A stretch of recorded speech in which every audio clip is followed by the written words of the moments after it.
Roswell, New Mexico was settled by cowboys, but now it's known for something very different.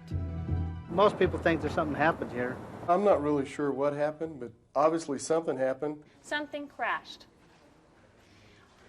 Evidence shows that probably it was an extraterrestrial craft. Did a UFO crash on this site 70 miles northwest of Roswell in July of 1947? Were extraterrestrial beings recovered in a top-secret military operation? Or did the wreck of a then-classified spy balloon turn into one of the tallest tales of all time? I personally feel that there was a crash of some unidentified flying object that I feel came from outer space somewhere. Lieutenant Walter Hott was public relations officer at Roswell Army Airfield in July of 1947, when he received an order that would change his life. Put out a press release that we have in our possession a flying saucer. Hott's release was based on findings by Army crash site investigator, the late Major Jesse Marcel. I was amazed at what I saw. The amount of debris that was scattered over such an area. Pieces of that debris were very unusual, according to Marcel's son. They had what appeared to be writing on the inner surface of them. This writing consisted of various types of geometric figures. The headlines from Roswell ignited a firestorm of curiosity. Phones were ringing as if the world was coming to an end. Everybody wanted to know all the details about this flying discs that we had in our possession. But one day later, the high command, through General Roger Ramey, said the big story was hot air, that Major Marcel's debris was nothing more than a wrecked weather balloon. And for many years, the Roswell incident remained shrouded in secrecy. This is a military town. You didn't talk a lot about strange things that happened that the military might be involved with.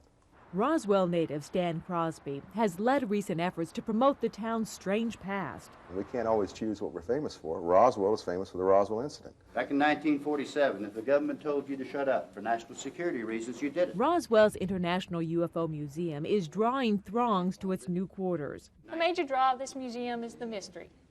Everyone loves the mystery, and this is one of the biggest mysteries in our history of the world. Yeah, that thing that you found in New Mexico. Dad. What was that? Not the spaceship. What was that? Roswell, New Mexico, yeah. No, you had the spaceship and you had the bodies. Hollywood has done its share to enhance the Roswell mystique, but the truth remains elusive. My interest is finding the government's file on the subject of what happened in Roswell in 1947. In 1994, New Mexico Congressman Stephen Schiff asked the Pentagon for answers.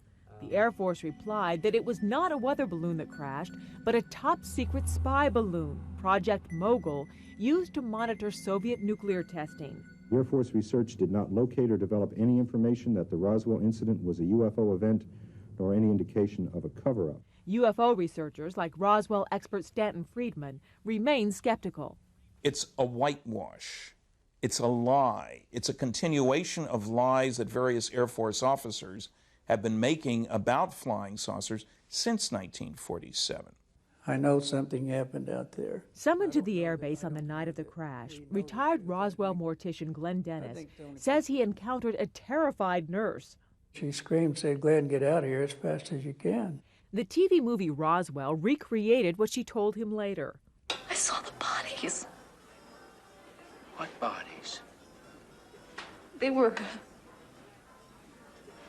were fetus-shaped. 4 fragile fingers with little, like, pads on the end. They only had 2 orifices for the nose. They didn't have a bridge or anything like us. They didn't have earlobes. They had 2 ear canals. The mouth was only like 1 inch. No teeth, no esophagus, and all that. 50 years later, Roswell is enjoying its bizarre notoriety. And that's okay with new Mayor Tom Jennings. It's been a real economic boon to our community. It's filled up a lot of motels. So as long as the mystery continues, people will continue to go to Roswell. I don't think that we'll ever know all of the truth.